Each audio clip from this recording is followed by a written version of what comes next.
Okay, so I think we're live. I assume we're live. So welcome everybody. It's very exciting to have our speakers here today. So Harsha Balasubramanian. I should have practiced that beforehand. I'm very sorry. I pronounced it correctly. Courtney Craven from Can I Play That? And Ivan Gulizia and Stefan Schmidlin, who is my co-host today. So we represent the IGDA Switzerland. And today's webinar is a very exciting topic. We have disability and game design, or I should extend that to game-related media, because it's sort of not to narrow down the field too much. I will give an opportunity for our sort of distinguished speakers to talk about their own projects in a moment. I just wanted to share some slides with you to introduce what the IGDA Switzerland chapter is, sort of who we are. So I'm just going to share my screen for a moment. And there we go. So the webinar is a part of a series that we've titled Craft, Innovate, Connect. And these are going to be like the main themes of the questions that I'll be posing to the speakers today. And as I mentioned, Courtney Craven, Harsha Balasubramanian, Ivan Gulizia are our speakers. And the IGDA Switzerland, this is what I chair, and Stefan Schmidlin is on the board with me. And our role here in Switzerland is to organize events that help individual developers to develop their craft. So how to make better games from all aspects. So from creativity, design, programming. And we've organized some very exciting talks before that bring together Swiss designers working in sort of the Swiss Games field. Hashtag Swiss Games is kind of like our community hashtag that helps promote our work. And connect those with developers around the world, sort of around particular topics. And today, as I said, is disability and game-related media. As an organization, I mean, if it's we live off the membership. This what helps the organization keep going. It is a voluntary organization, so that goes for the IGDA Switzerland chapter as well. So I really, if you enjoy the kind of webinars that we host and want to support the community, then I highly recommend visiting the membership page of the IGDA website. That's sort of for your support. But today's event really is thanks to the Swiss Arts Council Pro Helvetia, and they give tremendous amounts of support to the Swiss Games community. And so I just wanted to highlight their portal at swissgames.ch, where you can see a lot of the projects that are going on in Switzerland, and also to connect. So if anyone does want to connect and establish collaborations with the Swiss Games community, then this is the place to come and see what kind of activity we have in Switzerland and around the world. So the last thing I wanted to add here is a quote from a very important book that I kind of influenced my own work. So I've write about game design, and disability aesthetics was an important topic that was highlighted to me by Christy Dina, who very kindly connected me with Harsha as well. And this was one of the books that she recommended. And so I just want to read out this quote to sort of emphasize it even more. So, disability aesthetics refuses to recognize the representation of the healthy body and its definition of harmony, integrity, and beauty as the sole determination of the aesthetic. So rather, disability aesthetics embraces beauty that seems by traditional standards to be broken, and yet it is no less beautiful, but more so as a result. So all people, by virtue of being human, move in and out of disability identity, and people recognized as disabled in one context may not be thought disabled in another. And so why this is important is that Tobin Siebers, the author of this book, and I'm just going to as cancel, sort of stop sharing my screen, is just a very powerful quote, because he also defines disability in quite broad terms, I think, to what we conventionally think of as disability. So it not only physical disability, but also mental illness in a way, and injury too.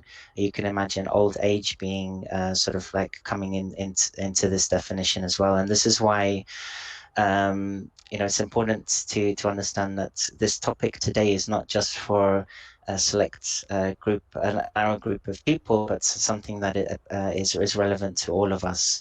And so in that context, I would wish to invite Courtney Craven, if you would kindly sort of share your screen, or maybe you don't have any slides, but just to talk about your fascinating projects, and can I play that as well, and what you do there. Sure. Thank you for having me. It's exciting to be here. I am Courtney Craven. I'm the founder and editor in chief of Can I Play That, a website focused on game accessibility, both for disabled gamers and to educate developers on how to design for disabled people. I'll share my screen and just show you all the site that I run. Mm-hmm. Tab.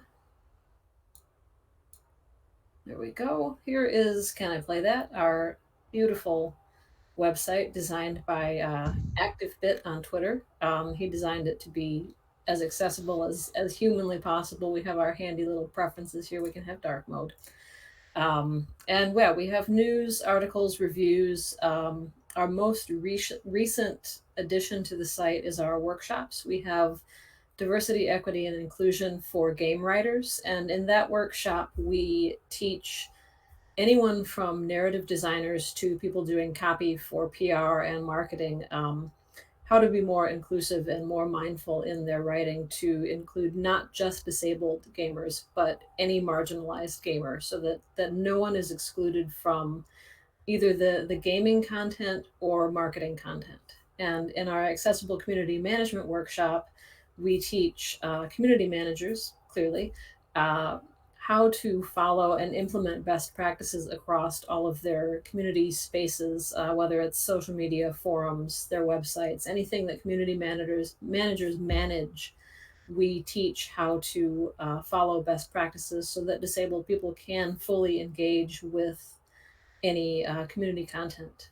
Um, we're having kind of a big week this week. We got a preview copy of the upcoming PS5 exclusive Returnal from House Marquee. I'm gonna butcher the name, but yeah, we got to do an accessibility preview, and not only was that a first for us, I think, and I correct me if I'm wrong, but I think it was a first for the industry as a whole. We've done a lot of accessibility reviews. That was the foundation of our site when we launched, was doing accessibility reviews, and more frequently we're getting review copies of games. But review embargoes usually lift a day or two before a game's release, so there's not really a big enough window for disabled people to make all of the decisions and considerations that they need to be able to purchase a game or pre-order a game, get a deluxe edition of a game, and fully engage with all of the hype surrounding games. And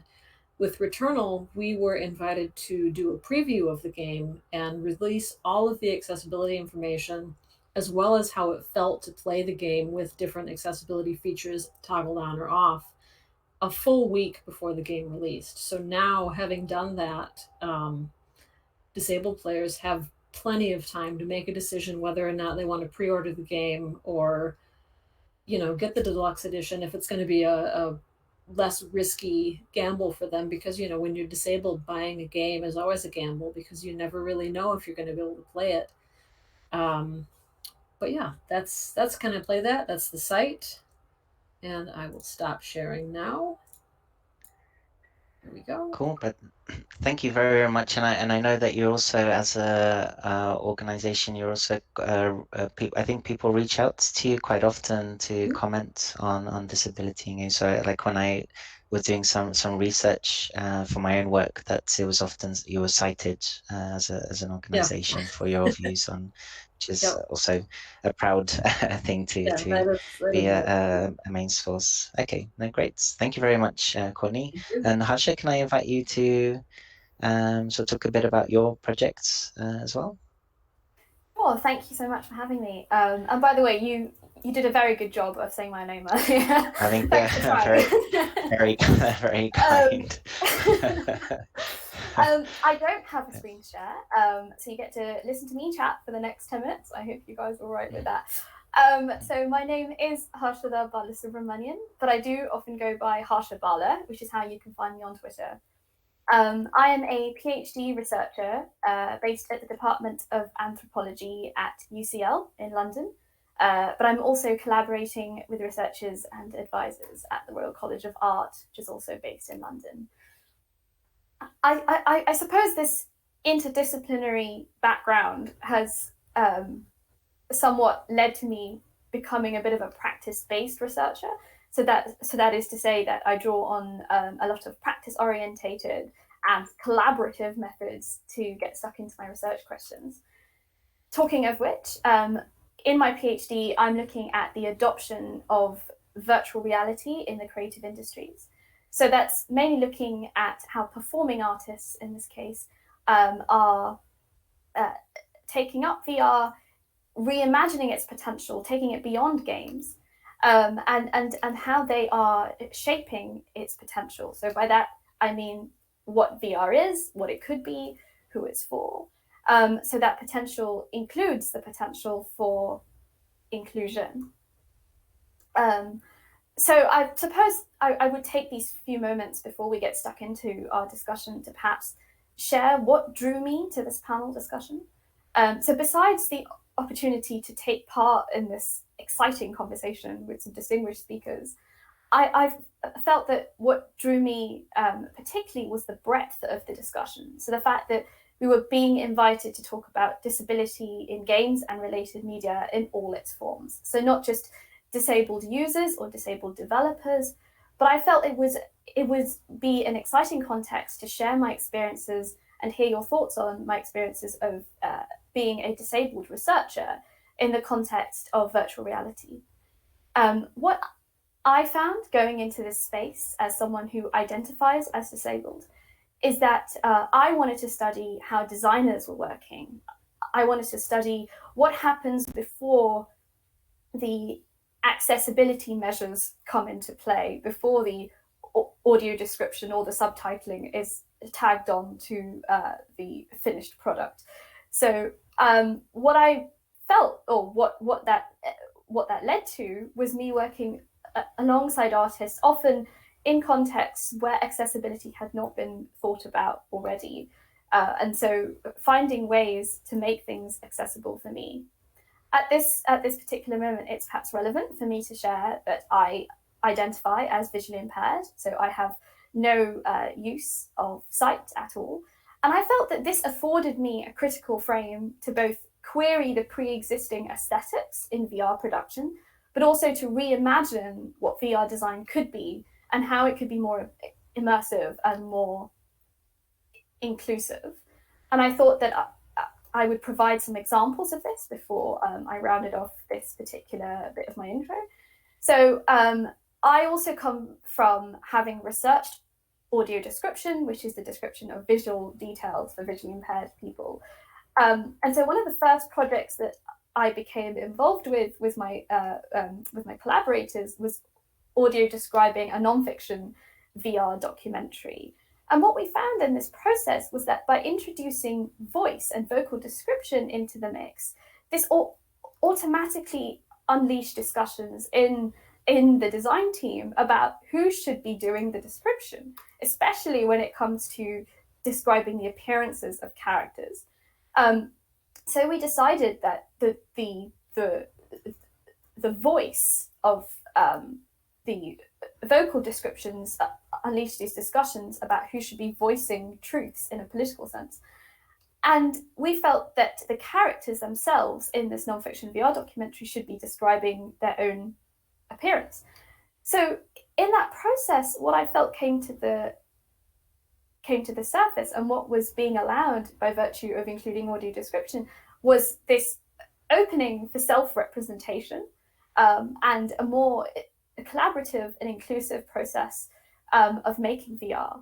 So not just taking information from characters or nonfiction stories and putting them into VR, where it's designed in a studio outside the reach of these people who've contributed these stories, but making these contributors very much part of the design process. And that, for me, came to the surface because audio description was involved in the mix. The other thing that happened during my research process was that I was being made sensitive because of the aesthetics that I brought to my research. I was being made sensitive to all the ways in which I was being supported by the collaborators that I collaborated with in order to access the VR content. So rather than focusing on what I could see through the VR headset, because I couldn't see much at all, I was focused on how I was being familiarized with the VR content, how I was being guided to put on the VR headset, how I was being guided to use the controllers, etc. This included a lot of focus on touch and the ways in which bodies interact in the physical world during a VR experience. Now, this is actually quite a prominent feature of virtual reality. This happens to everyone who's trying on a VR headset for the first time, right? We're usually very unfamiliar with the world that we're going into. However, what I found is that it's not often talked about in research, but it was due to the aesthetics that I brought as someone who was quite conscious of the support that I was being given that led to me, I think, personally focusing on this particular topic. And finally, a project that is a bit more concrete, so less about bringing aesthetics into design, but more about actually setting up more concrete initiatives for making VR more accessible, is the open immersion meetup that a few collaborators and I are setting up in Bristol, which is where I'm working.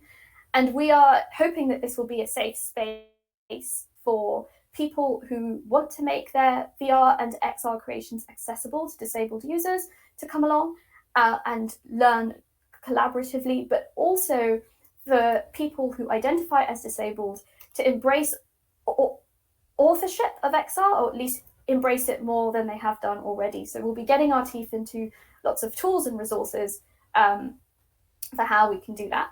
That immersion meetup is still in the process of being formed, so unfortunately there's not there hasn't been many sessions yet, but I would like you to I would like to direct you to perhaps somewhere where you can find more information. So the website is harshabala.co.uk, which is where I'm sharing most of the stuff that I've talked about today, and you can also follow me at harshabala_. I think that's enough for now. No, thank you very much. So that's fascinating, and you kindly provided some questions as well for us to discuss, and I've integrated those into today's sort of discussion, like on authorship, and I think we'll be happy to discuss that later on. So thank you, Harsha. And Ivan, sort of like very warm welcome to you too. So you're based in Switzerland on the French-speaking parts. Myself and Stefan are on the Swiss German-speaking part of the country. And I'd be very interested to hear you share your story, please. Okay, thank you for the invitation, and sorry in advance for my low skill in English and my difficulties to express myself sometimes. I can share my screen because it's maybe integrated. Check. Can you see? Yes. Okay. Then I am an artist and a game designer, and also entrepreneur, and a little bit of teacher. And the project that I can talk about that is related to the topic maybe is there is two projects, I think, is the memory sonore that is briefly, I made it during a workshop at HED. HED is a University of Art and Design in Geneva, where I studied in a Master Media Design. And we had a workshop with Yoru Suzuki from London, and I finished with how to say that Memory is a famous game in Switzerland. I don't know if how to reach, but it's this one is normally the Memory is based on image, and this one is based on sounds. And I think it was okay. Maybe, I don't know if you can hear the sound, but this is the first prototype, and it recognized the how to say the tiles, and it play a sound, and it can be any sound you want. And I was thinking, okay, it's good because there is a game that people with eyes disability can play with people without eyes disability. And I'm sorry if I don't use the correct terminology. I don't even know it in French. Then sorry for that. And now it's like how to say that a real a real product, or yes, it's becoming a real product because it's the best way. We try it with Accessige. It's an association from France at the beginning that converts games, tabletop games, for people with sight disability, and also with association that work with people with sight disability, and they told us that okay, it's not only for us, it's for everyone, and it's good because it's not we don't it's not like how to say that we don't aim them as a population, but it's inclusive, even it's not the correct term for that. It's like universal design. They told us that, and it's inclusive by default, and that's what they liked the most. And the second project, it started because I created like a methodology and a tool to I cannot say teach game design, but put game design in different contexts, like foyer. I don't know how to say that in English. Foyer is a place where young people with difficulties with their families they live in a house or somewhere with an educative people that maybe someone can help me with that. I don't know how to say that. Foyer in French, and other specific context. And we started with paper. Then I create like how to say that templates to that they can feel it, and then with their drawing, and it converts into animation and game. And with this tool, we can more be focused on the game design and what we can express like as a message through game design, instead of being I would say that freiné. Okay, without I think the Stefan. technical. I think Stefan can help. Stefan said he is break. Okay, Stefan speaks French fluently, so Okay. need help. Well, the thing was to be not focused on the technical part and be more focused on the storytelling. But okay, this is what it leads to me to work with people with autism, and especially Elias, that is one of my students, but become more than my student. Here is his photo here.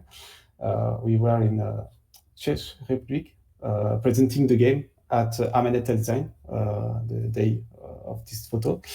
And Okay, Elias is a artist, young artist that is also autist, and I work with him for the last few years with him, and we start with paper. He draw his universe, and I'm trying to bring life to his universe with game design, and I don't know if I jump deeply in this project. I think not, but I keep it for later, I think. Okay. Okay. Great to, I mean, we can definitely come back to that or share a Yes. link, so depending on how much time we have. So Mhm. thank you very much for sharing, Ivan. And I also just want to highlight Natalie in the background giving us some technical support, so not to miss you out, Natalie from IGDA HQ. So that no, great. So I think something that you brought up, Ivan, is I wanted to ask is just to the topic of disability. I think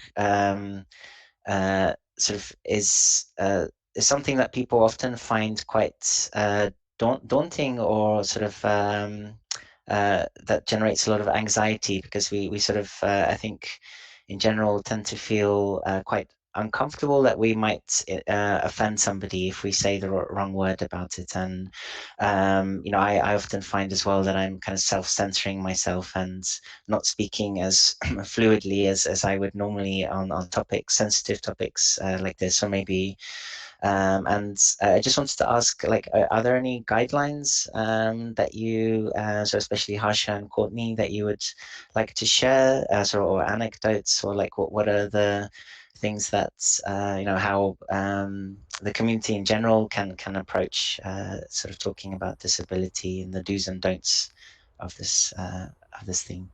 Sure. That is actually one of the things that we cover in our accessible community management workshop, because it is always something that comes up, and even people that have the best of intentions may not know the proper terminology or language that different subcultures within the disabled community uses.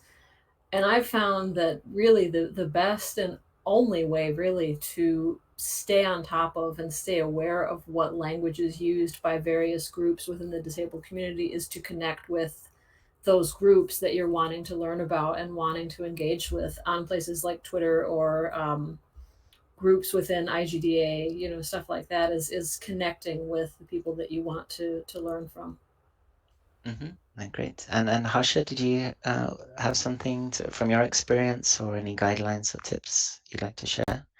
Yes, no, I think Courtney's hit it on the head. So I think connecting with people definitely, but also just when we make those connections, being open to having those conversations.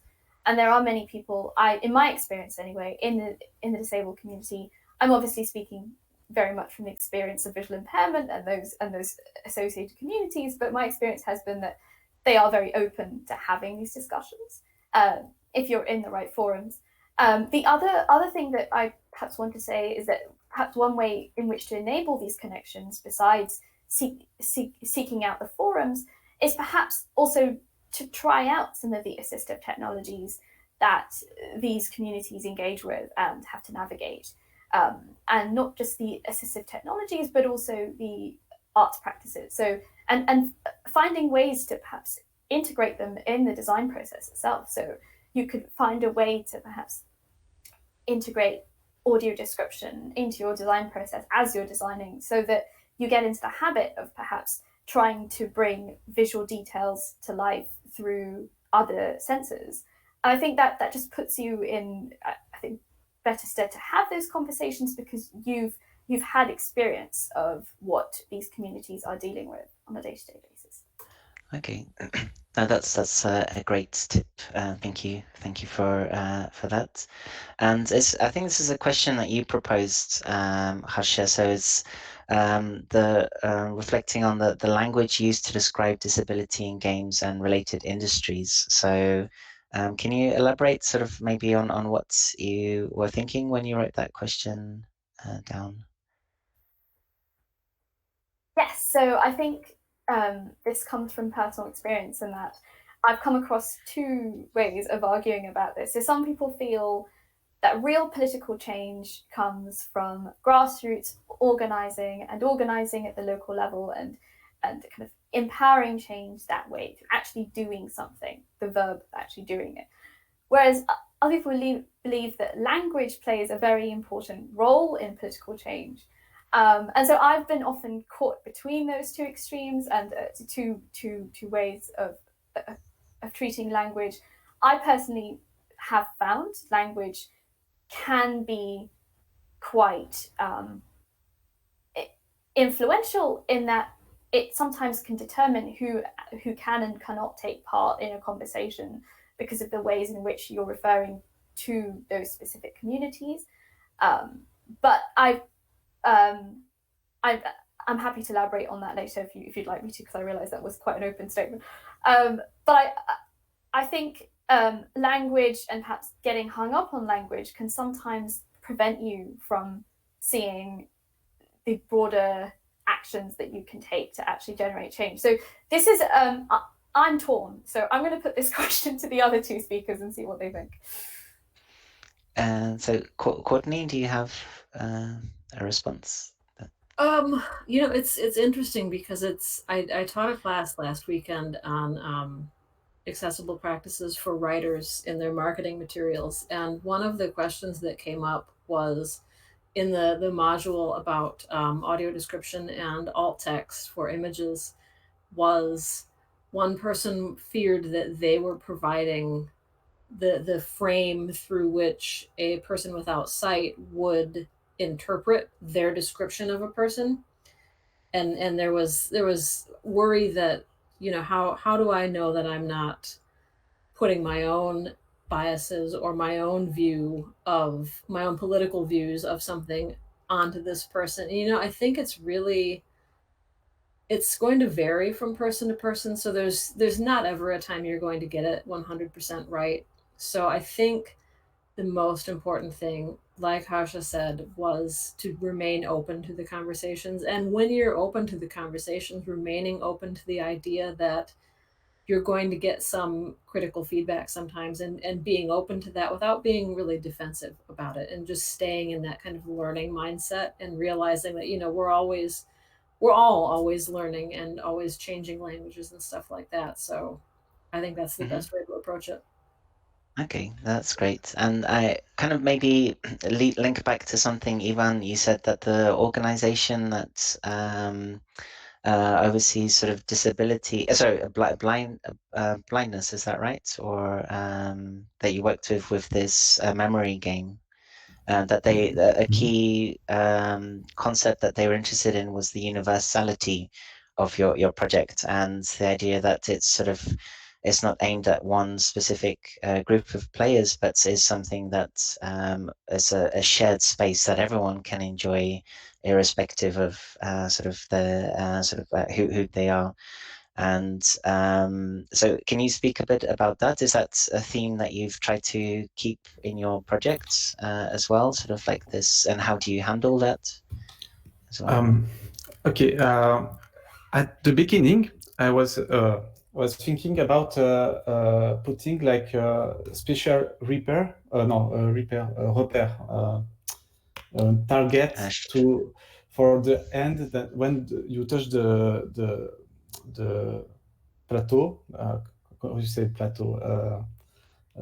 Yes, the big board, with repère in 3D, and in fact, at the very first beginning, as a designer, I was thinking, okay, I want to make it like as much accessible as it could be, but in fact, the blind people I know, they don't need that. They use a phone better than me. One of them is coding. I think it was useless to do that. Just keeping in mind that contrast in mind, and also space between the tiles, but not much, not more. And about the marketing aspect, because at the beginning I was thinking about, okay, it's made for this category of people in a marketing way, I mean.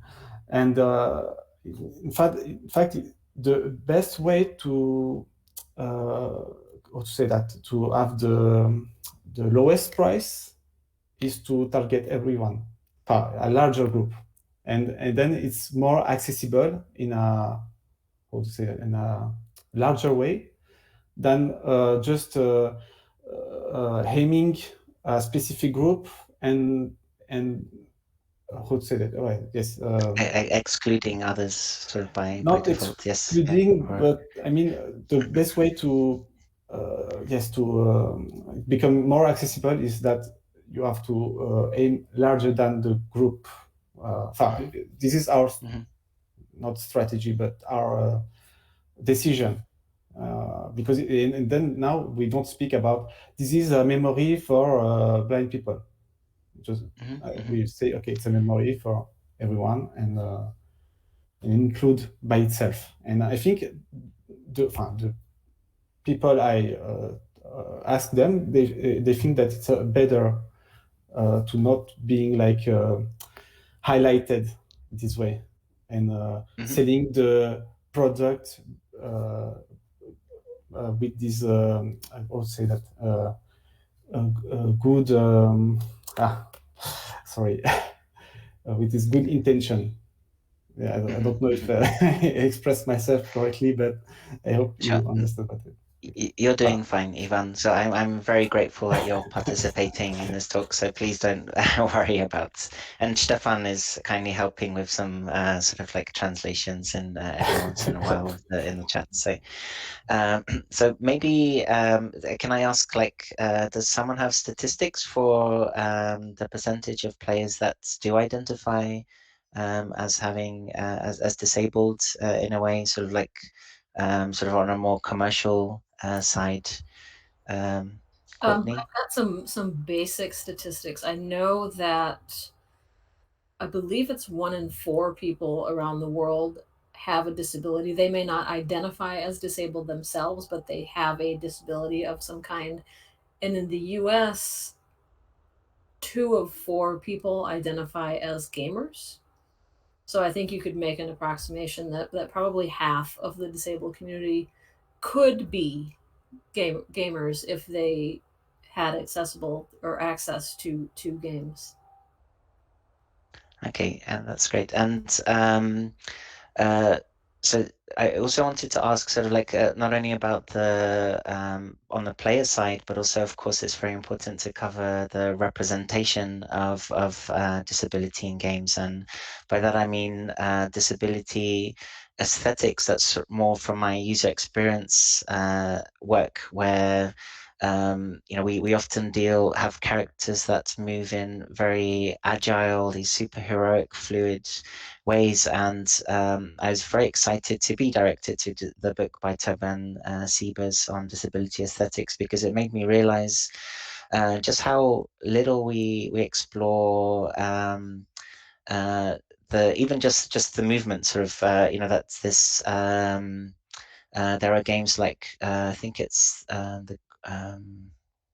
graveyard. I think it's by Tale of Tales, where it's an elderly lady who's walking down through the graveyard, and even her movement is not idealized in any way, and there's not much to the experience other than there's no formal objective, should I say, and that there's so much not only in visual representation but in the way that people with disabilities interact with our world. And I was curious whether you have any games that are particularly interesting in that way, sort of a visual representation or in the user experience interactivity, which are very progressive and sort of forward looking. A lot of games still do pretty poorly in disabled representation, and there's 2 camps of people among disabled gamers. There are those like myself who would love to see themselves represented in a game character and see themselves as heroic despite a disability, because a lot of disabled people don't really identify a disability as what society considers a disability. And then there are those who don't really want to see disabled representation in video games because they play video games to escape what might be a difficult reality for themselves. But the most games that have disabled characters in them have that kind of, it's like a savior complex it almost. I think it's, what is the game? Came out a few years ago. You play as a man that was paralyzed, and you start out in a wheelchair, and the Surge. Um, and the whole premise of the game is he's going to this place to get fixed so he can walk again, because life's terrible as a paralyzed person in a wheelchair. And you can't help but think, what if there was a game where you just navigated the world in a wheelchair, and you were a superhero, or you had super strength or something in a wheelchair, or as a deaf character. And I believe it was Avengers just added Hawkeye, and I don't think that his deafness plays a role in the game, but I know he has a hearing aid, which is kind of exciting, because I don't think that's happened before in a game that just has a person that happens to be disabled, and it's not a focus on fixing them. Mm-hmm. And I think this is part of the also when I in my own work, also the realization, also like the power-ups that we have, the as an item, as a gameplay item, is always the promise to fix you back, restore you back, or even make you better than you were before. And it's something that I think, if we're considering the possibility of how can we expand the aesthetic scope of games, not just that we have these kind of Greek-like gods with super, idealized, on any level. Then the idea of leaving things be, and seeing, sort of having players embody something that might feel unusual to them, or sort of very novel, but to sort of immerse themselves in these new aesthetics. I think there's a lot of room for this. That's very exciting work that can be done. And Harsha, is there something in user experience design that you can share with that you've developed in your own projects, that maybe you can give us an insight, sort of how you've approached this disability aesthetics in your work?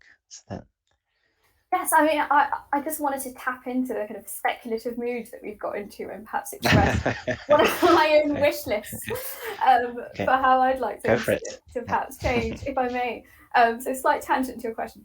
But I and please do correct me if this already exists, but my understanding is that it doesn't as much, and that is this kind of realization that disability isn't often expressed. Is that disability isn't often experienced on its own by an individual, right? It's experienced alongside a constellation of other fluid identities. We're mothers, we're students, we're workers, we're fathers, etc., etc.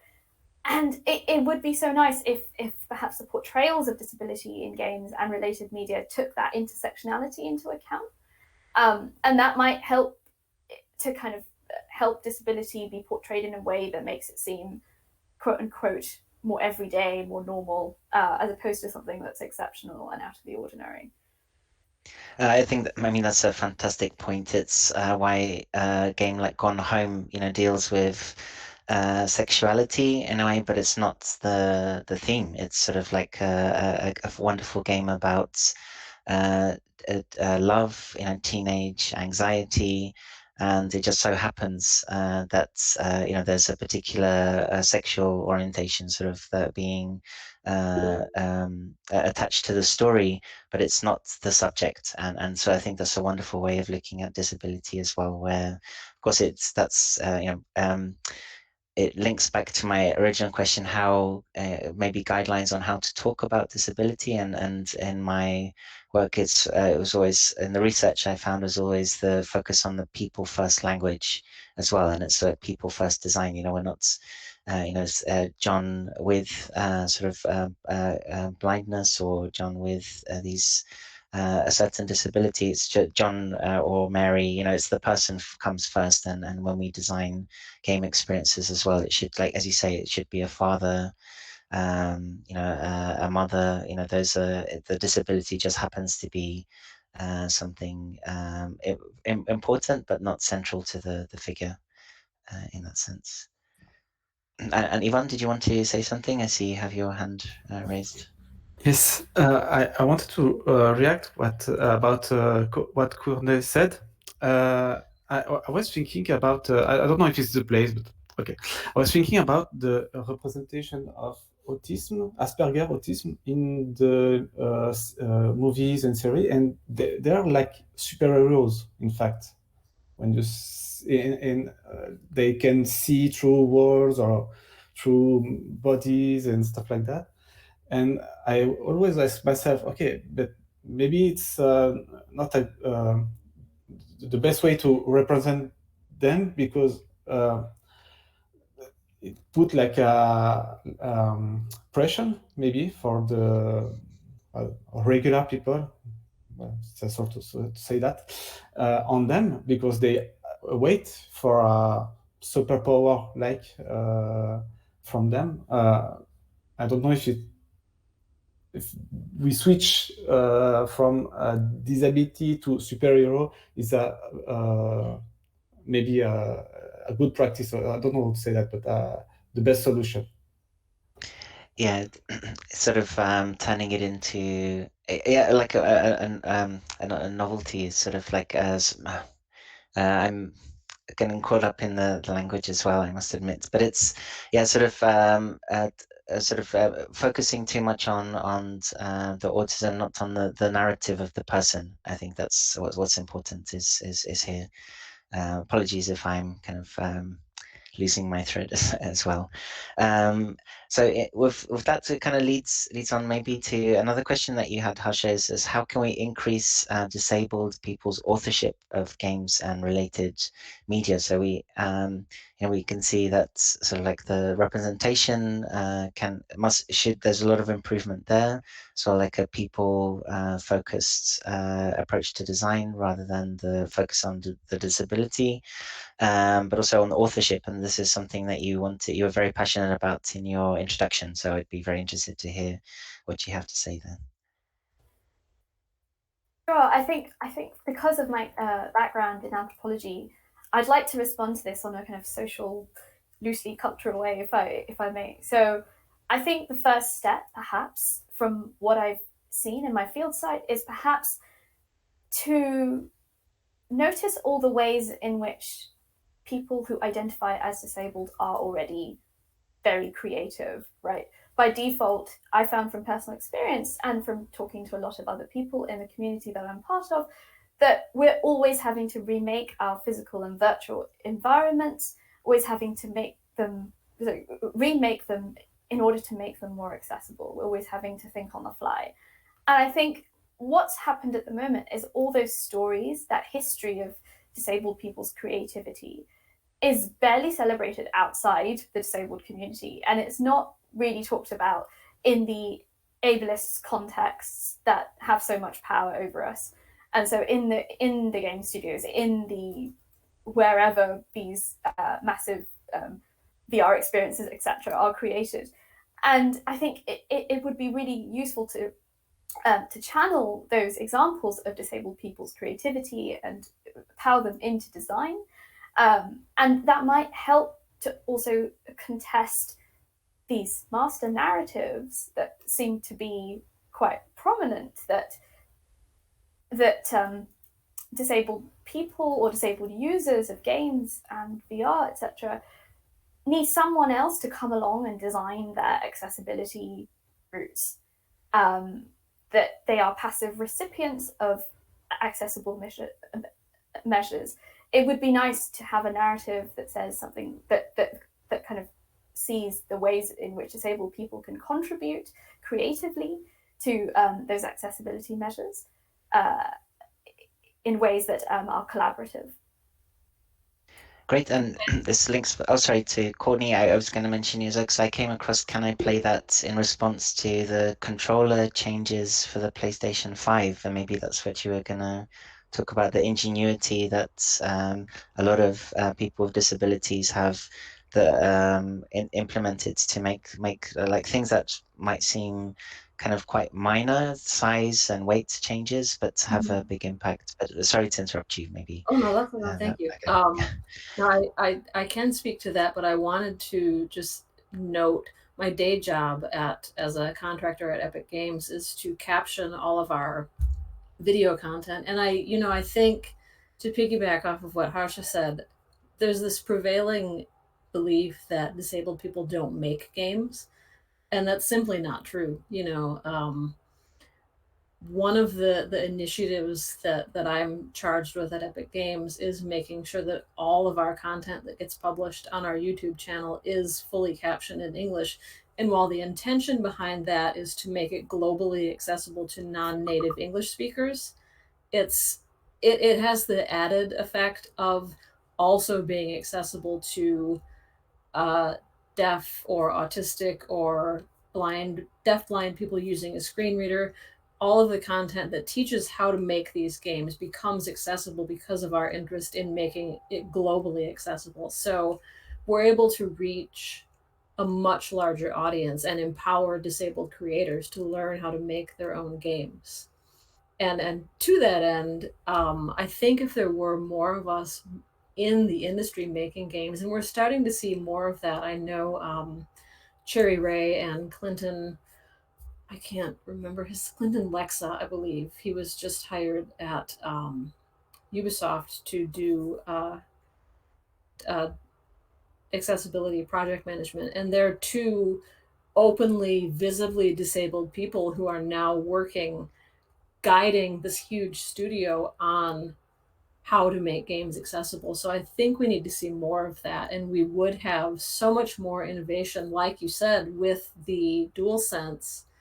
And as great of an accessibility tool as that is, it's also kind of a trouble spot because it is so heavy and kind of funny shaped.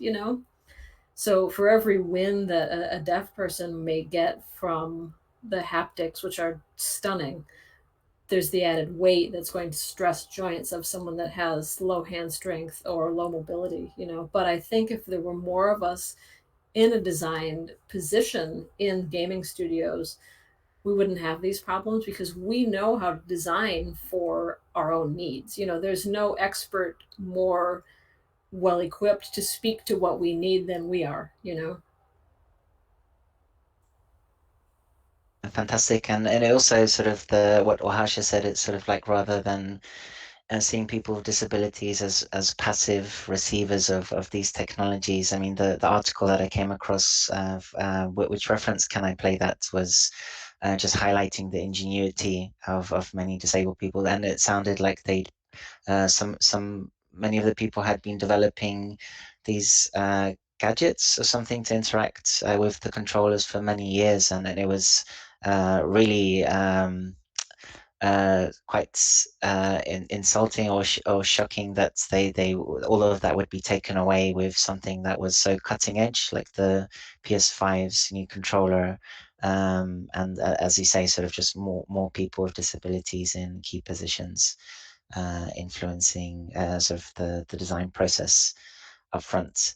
Still on the innovation theme, another great question from Harsha, I must admit, so it's how could training given to developers on accessibility design be improved? So maybe to unpack that a little bit, sort of the training part, I think there's a lot of room just to have more dialogue. I mean, in universities as well, I think, I teach at a school where I'm only just now starting to talk about disability aesthetics and accessibility, but it certainly wasn't in my education, I think, before this. And so maybe, Harsha, since you posed the question, is there something specific you would like to highlight on that? Sure.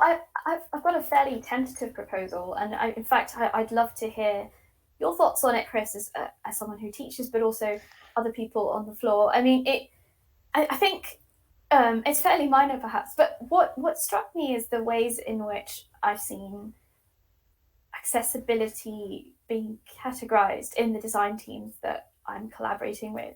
So often, the ways in which they try and make things accessible is by looking at, what are users' potential auditory disabilities, what are their potential visual disabilities, what are their potential motor disabilities, and so on.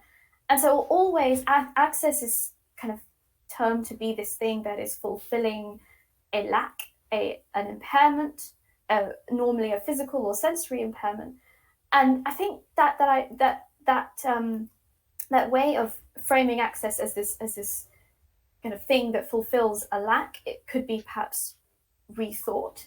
I would love to perhaps rethink that in a way that appreciates that actually someone who might be visually impaired or hearing impaired might have other knowledges or might have reinvented their skill sets and have aesthetics have practices or have aesthetic appreciations that are being tailored to by these access measures rather than fulfilling kind of bodily impairments, because I think that idea of emphasizing the bodily impairment or the lack that we're fulfilling seems to reinforce disability as this kind of physical problem, this medical problem that is kind of for the individuals to sort out.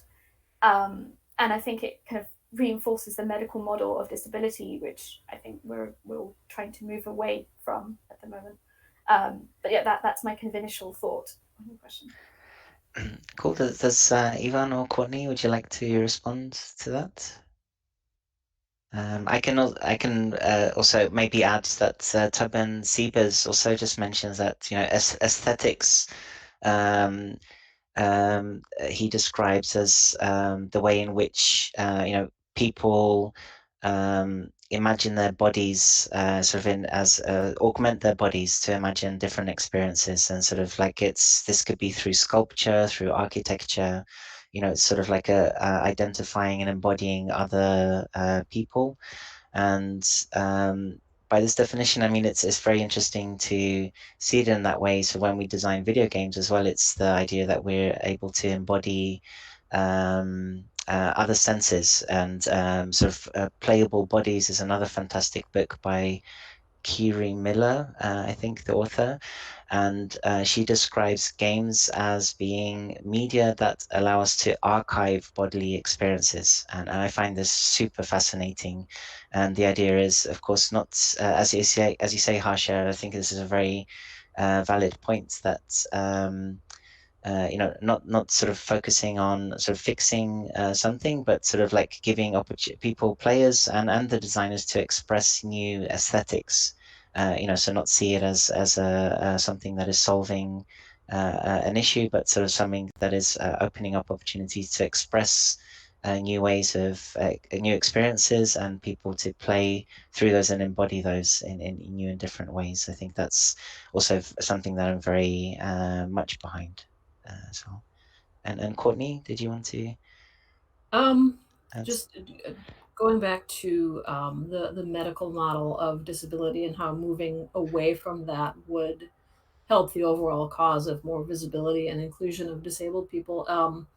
One of the things, and I think that this is not really a side effect, but an effect of the focus for so long being on the medical model of disability and disability being bad, is the amount of hate that the staff of Can I Play That gets, like when our coverage of games is shared by studios, we all kind of have to brace for impact, because there's always some people that are going to come into our DMs, into our emails, and say these horrible things because they think that we're ruining games or that we've invaded a space that isn't for us, and there's this horrible idea of, okay, well, if it's inaccessible to you, just don't play it. And I think that has been cemented by subscribing to the medical model of disability as something that needs to be fixed or needs to be done away with. And I think if we focused more on the social model of disability, in that it's an identity and something that a lot of people are proud of, and that we're not specifically disabled by the definition of the term, because we do have unique perspectives and ingenuity that we use every day to deal with a world that wasn't designed for us. But I think if we were to focus less on the medical model and have more of a global conversation and acceptance of the social model, a lot of the hate would go away because it would be seen less as such a bad thing, and that we're being accommodated to. No, I think that's a fascinating sort of aspect of this discussion. I think also the terminology. I mean, for me, I am, of course, don't see myself in any way an expert on disability and game design. So I'm very happy for this discussion and to learn even just the terminology and your perspectives. It's today. So thank you for that. And maybe moving on to the theme of connecting. So remember the Craft, Innovate, Connect is the webinar series name. And the question maybe is, where can developers look for inspiration when rethinking disability aesthetics in games, and sort of like, again, the communities to connect to? Maybe we can refresh sort of the suggestions that you made at the beginning, sort of like where to look and where to connect, and the inspiration possibilities. Sure. For all of my experience in the disabled community between disabled players and developers, Twitter seems to be where it's at, where a lot of conversations are happening and where connections are made, where jobs are gotten or created. The disabled community on Twitter in gaming is massive and is powerful. So I think that would be an incredible starting point for someone that's looking to engage more with disabled people and work with us. Can I quickly just ask, is outside of the most obvious hashtags, is there something that is particularly useful to use that to search for in this field? Outside of hashtag disability or hashtag game design. The hashtags are good. The ally hashtag, accessibility hashtag, accessibility. and then there are a couple Twitter lists that people have created that have a lot of disabled content creators and journalists on them. And then the Can I Play That Twitter is a good place to meet people and have conversations and make connections with people as well. Great. And Harsha, did you have any suggestions as well? I'm actually having a think, and I did have a question for Yvonne, actually, because when you were speaking earlier, I was very struck by the range of quite intuitive approaches that you were taking, and I'd just love for you to perhaps say where you got your inspiration from and any tips, if that's okay.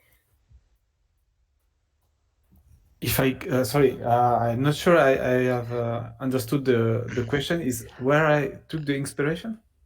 Yes. So like, oh, sorry, Chris, go on. No, please. I was really interrupting. So no, it says go for it, Harsha. So no. So my question was kind of where did you get the inspiration for making things accessible, but also where would you suggest other people get the inspiration from when making their games accessible? Okay, it's hard. In fact, like you said, it's an intuitive process. And I don't, in fact, it's the fact I'm here to speak with you, to share about this project is kind of weird for me because usually I intellectualize a lot of things. I think too much about what I'm making, etc., etc. But for this project, I'm not thinking a lot about how to say it, the context, or when I work with Elias, it's like supernatural. I don't think about how to say that. It's my inspiration. Elias inspired me a lot. Then I don't have a technique or how to say that. Like a method. No, it's like you meet someone and it create something, and yes, for example, Elias become like more than a student, to say it's like my little brother or something, and he how to say that, I learned from him maybe more than they learned from me. Then it's like yes, there is the method is there is no method in my for my experience, but maybe it's not the answer you waiting for. Sorry. Maybe one Sure, thing. Stefan, did you? Yeah. Yes, yeah, go for it. I just wanted to maybe add that it's always a good way to just really go out and try to meet people. And I mean, especially now if you're in Zurich, there is institutions here that I'm also I have contacts to that that are super welcoming to people coming in and you know, like and coming to see, because it's often also that it's very hard for disabled people, especially when they have physical disabilities that make it hard to move to certain spaces, to get out and connect. So often you can also take the other way.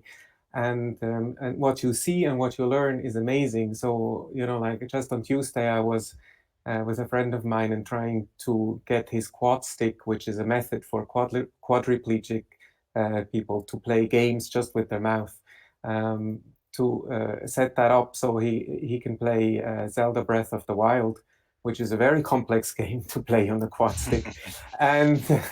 And then I met a friend of his who wanted to use his wheelchair joystick to connect that to the console. And, you know, like there the project is born. And I think, you know, like if you make this kind of connections, you know, it immediately starts inspiring and you start creating. No, fantastic. And I did, so Stefan, did you also maybe have some projects as well for around Switzerland that to highlight? Is that possible? Maybe this is a good time, because I must admit that it was quite hard to find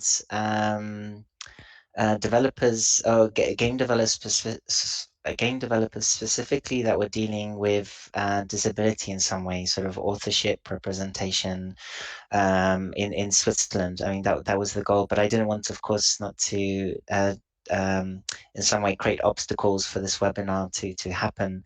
So we did. Stefan just put together a few sample projects that are dealing with disability, and it's usually on the research side, I think, and rehabilitation. So maybe focus on this medical side of disability, but there are some interesting ones that maybe Stefan can present now. Yeah, and Ivan, actually, that's just what I wanted to say. It's this medical side of disability, and also a lot of projects in Switzerland work on the rehabilitation side of things. So I don't want to spend too much time on this, because it actually does exactly what we were talking about before. And I think it's also very important, before I continue, to say there is a lot of small developers in Switzerland that develop games outside of the research space that do amazing work, and in incorporating this into their design work. So I think this list is more like really on the research side of things. So for example, one organization in Switzerland that is a spin-off of the ETH Sensory Motor Lab is Cybathlon, and they do an event, a yearly event, which focuses on, for example, it's like an Olympics, where they work with especially like intelligent prosthetics, and the research community then gathers and showcases their achievements. And so there is various disciplines here, but again, it's of course to enable, or it is this medicalization of the thing. But it's super interesting. So, for example, one discipline that is heavily gamified is the brain-computer interface race, where it is about doing a race. I thought there was more visual material. Doing erase by using brain waves or the brain signals to steer a race car. They also have a ton of other disciplines that go in that sense. Then another company that also works in that field is MindMaze, but they are also here, they are more also a spin-off of another technical university of Switzerland, and they also work on using games to help people re-establish sensory motor function, sometimes, for example, after a stroke, which is, or other events. And I think this is another view which is interesting to look at when we talk about disability, that disability comes in so many different forms, and they take games to retrain certain abilities of people who have lost them, and where there is a chance to retrain them. Yeah, this is highlighting the fact that when your mind perceives movement, for instance, and it can learn to recreate those movements again in physically, sort of much faster if it's stimulated. So, in a general sense, as I highlighted as well, and Stefan reinforced that. In a way, it was nice of Harsha to highlight, to initiate this direction away from medical, sort of medical focused view on disability, but also in a greater scheme of things, showing the powerful potential of games as an interactive medium to help in this field. I think it's also worthwhile highlighting this. Yeah. So exactly. So for example, here is about stimulation and stimulating and retraining a movement with that stimulus. And I think a lot of the companies, another one is like Locomat, which works on reestablishing the ability to walk. So a lot of companies are working in that. But I also think that I would like to share for the more game developer side of people here that are here to see how they can integrate the practices in their game design, which is, for example, these accessible games. And they have a website which is called the APX design pattern, where you can also read about, what design patterns can you use to make your game that you may have been designing for a while, how you can improve that to make it more accessible. Okay, fantastic. Thank you very much for sharing, Stefan. We're kind of getting close to the end of the webinar, so I kind of want to make sure that our listeners have an opportunity to connect with you, sort of like in a way, is there anything that you'd like to highlight? Harsha, you said to keep track of your website, like for this meetup that is coming up. Is there anything that any of you would like to highlight as coming up in the near future that would be of interest to the listeners in terms of events or projects that you're working on and soon to release?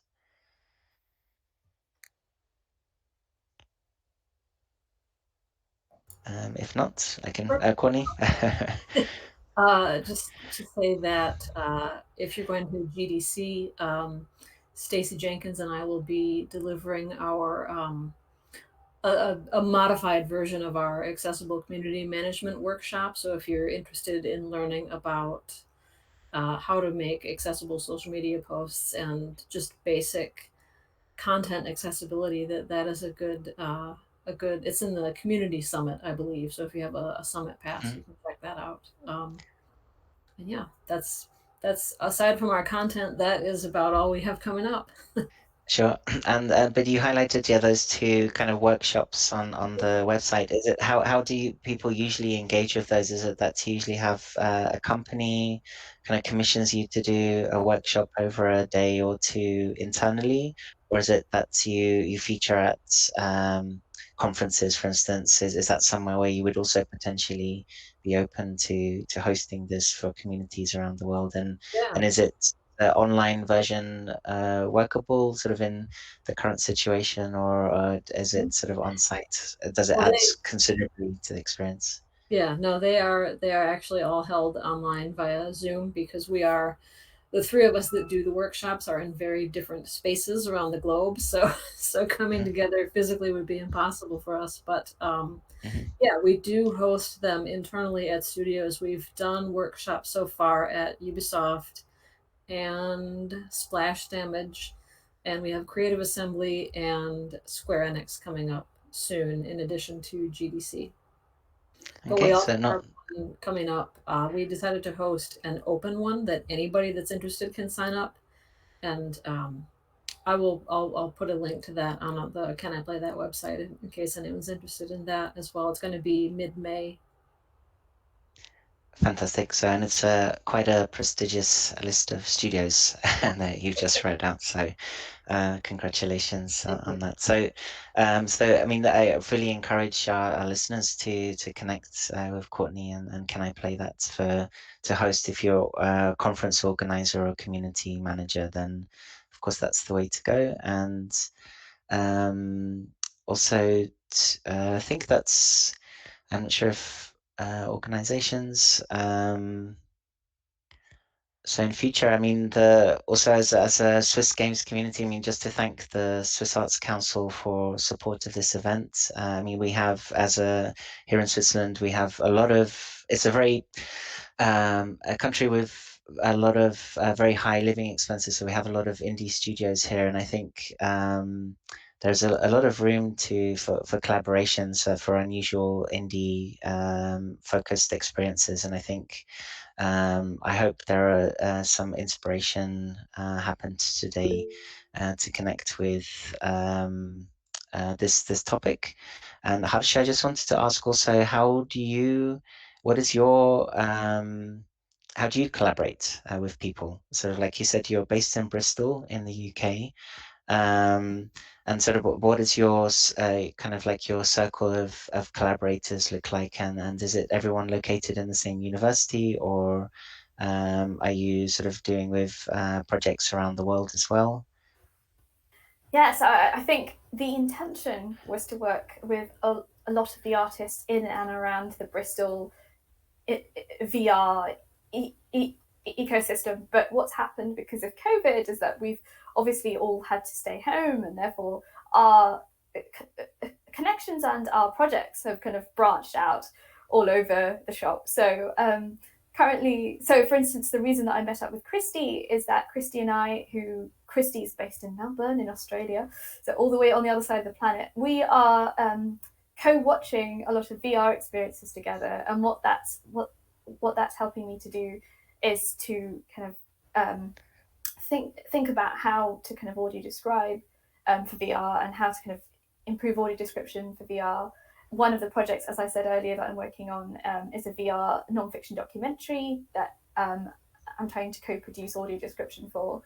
But also, on the other hand, some of my collaborators are thinking about how to kind of incorporate sound much earlier in the process. So not kind of bringing in the descriptions much earlier, but incorporating soundscapes and sonic tools as part of the VR experience itself, and the storytelling much earlier on in the process. So it's at the moment it's a range of funded and non-funded projects. That's why I'm not able to give out any details yet. But I'd be thrilled if people could kindly take a look at the website. So that's harshabala.co.uk, and which is soon to be updated.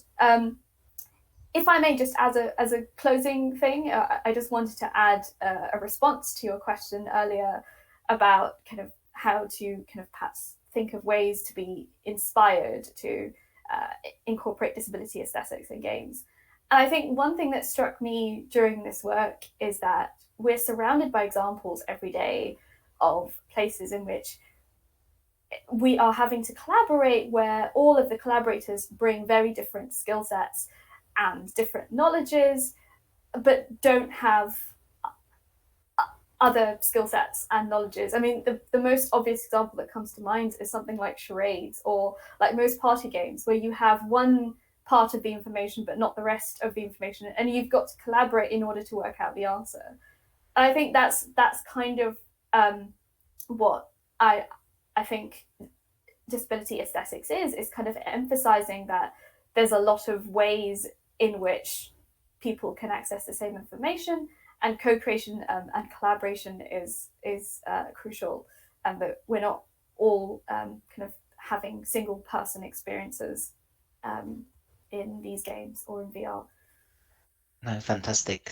Thank you very much, Harsha. It's a wonderful picture to sort of like an image to sort of illustrate the collaborative process. And Ivan, are your collaborations kind of very local as well, sort of focus in the Geneva area, or are you is the community that you're connected to also international? For now, it's mostly in Switzerland, French-speaking part of Switzerland, to be more specific. But has your project, for instance, the memory game, was that sort of published already, or was it sort of still like a project that you hope to see one day brought to the market? For now, it's like an early phase. I mean, we have like we wait like prototypes from our producer. That we're not ready to speak loudly about this project for now. Okay. I won't ask anymore then. But I have no. I mean, we have a Discord if you want to follow the project. But there is so much project that every project is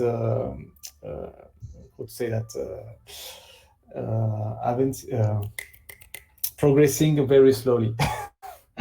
This is the secret. Okay. Progressing slowly. Okay, no, great. So just in general, I just wanted to thank everybody for participating. I mean, for me, I think the biggest takeaway was this getting away from disability, the medical side of disability, and going towards the aesthetic side, expanding the aesthetic scope of games and game-related media, and sort of exploring the senses, and not treating them as something different, something to be, what's the word? For allowing us to just experience other people's perception of reality. And I think this Harsha as well sort of finished really nicely about, we're sort of all working together, and sort of what can each of us bring to a project is a very fascinating way of looking at disability, I think, and to connect, really encouraging everyone to connect with the community. And so I hope in some way this webinar will encourage people to get involved and seek out collaborations with people in this field. So thank you very, very much, everyone, and Natalie working in the background to record the webinar, and to Helvetia as well for their support, and Stefan for helping me co-host this. But thank you, Harsha. Thank you, Courtney. Thank you, Ivan. And I hope we can continue this discussion in the future. Thank you, Chris. Stefan also.